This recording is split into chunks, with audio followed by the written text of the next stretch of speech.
Assalamualaikum warahmatullahi wabarakatuh.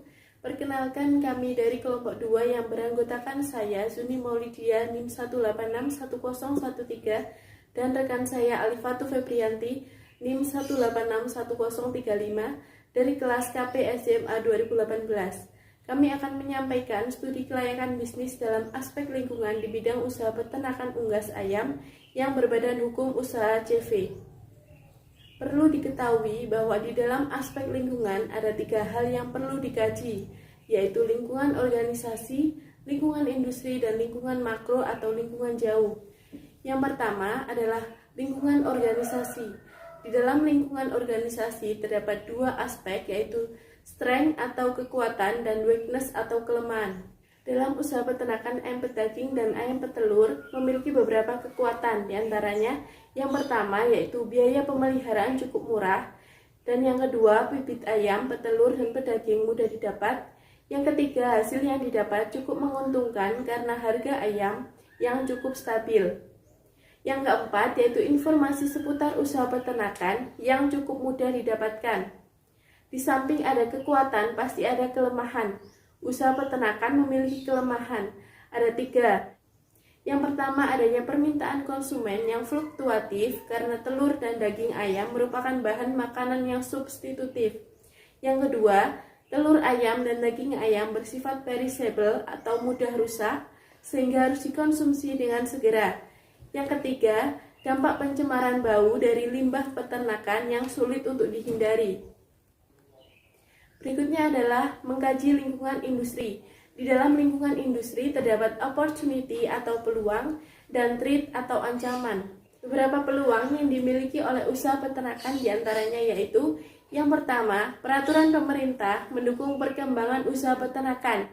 Yang kedua, tingkat pendapatan masyarakat dan gaya hidup yang terus meningkat. Yang ketiga, yang utama yaitu permintaan akan telur dan daging ayam tidak pernah habis dan selalu meningkat. Ancaman yang dimiliki usaha peternakan ini yaitu yang pertama, angka kematian ternak masih tinggi. Yang kedua, peternakan yang kotor bisa mengakibatkan penyakit dan kondisi iklim yang tidak menentu. Yang ketiga, jumlah peternak dan peminat usaha yang ada di Indonesia cukup banyak sehingga memungkinkan munculnya peternak baru. Peluang berikutnya yaitu yang keempat, peminatnya mulai dari kalangan ekonomi kelas bawah, menengah hingga ke atas. Yang kelima, jumlah pemasok kebutuhan usaha peternakan cukup banyak. Yang keenam, perkembangan teknologi yang makin mendukung usaha peternakan. Yang ketujuh, peluang ekonomi cukup tinggi sehingga dapat dijadikan lapangan pekerjaan. Ancaman yang berikutnya, yang keempat, harga jual telur dan daging yang tidak menentu, kadang tinggi kadang rendah. Yang kelima, harga pakan ternak ayam dari hari ke hari semakin mahal. Berikutnya yaitu mengkaji lingkungan makro. Lingkungan makro terdiri dari 5 aspek. Aspek yang pertama yaitu ekonomi. Yang pertama, jika tingkat konsumsi daging dan telur meningkat, maka akan berdampak pada meningkatnya pendapatan pelaku usaha dan para reseller yang ada. Yang kedua, banyak tenaga kerja yang tertampung. Aspek berikutnya adalah sosial dan budaya. Dalam usaha peternakan harus bertumbuh pada sosial budaya di lingkungan sekitar usaha tersebut karena itu merupakan kunci untuk mendirikan sebuah usaha agar masyarakat dapat menerima keberadaan usaha peternakan kita. Aspek yang ketiga yaitu teknologi. Teknologi yang digunakan harus sesuai dengan perkembangan teknologi saat ini dan yang akan datang agar tingkat kepercayaan konsumen kepada pelaku usaha peternakan semakin bertambah. Aspek yang keempat yaitu politik.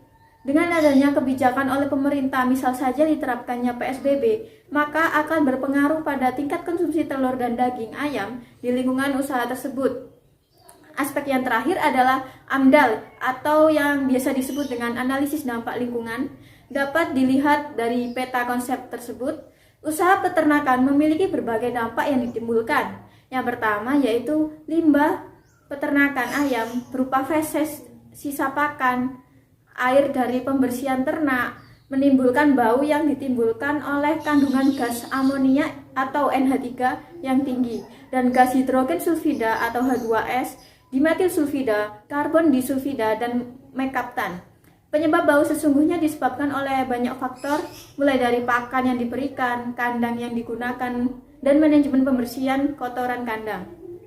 Bau tidak enak ini dapat mengganggu kenyamanan hidup masyarakat karena menimbulkan reaksi fisiologis tubuh seperti timbulnya rasa mual, muntah, sakit kepala, sesak nafas, batuk-batuk, tidur tidak nyenyak, dan kehilangan selera makan.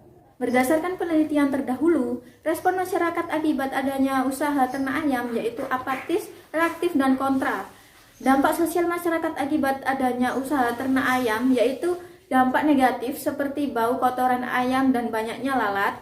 Dampak positifnya seperti mendapatkan kontribusi dari pemilik usaha, membantu perekonomian masyarakat. Pemilik usaha membantu memenuhi kebutuhan masyarakat. Dengan dampak-dampak yang ditimbulkan oleh usaha peternakan tersebut, pemilik usaha diharapkan melakukan beberapa upaya, diantaranya yaitu mendengarkan keluhan dari warga sekitar kawasan kandang dan sebisa mungkin memperbaiki hal yang dikeluhkan oleh warga sekitar, serta memberikan kontribusi kepada pengurus RT dan juga warga sekitar sebagai bentuk perubahan sosial yang terjadi dalam lingkup usaha peternakan tersebut. Di samping itu, pelaku usaha haruslah pandai memanfaatkan seluruh produk yang dihasilkan oleh ayam, baik itu produk utamanya maupun produk sampingan.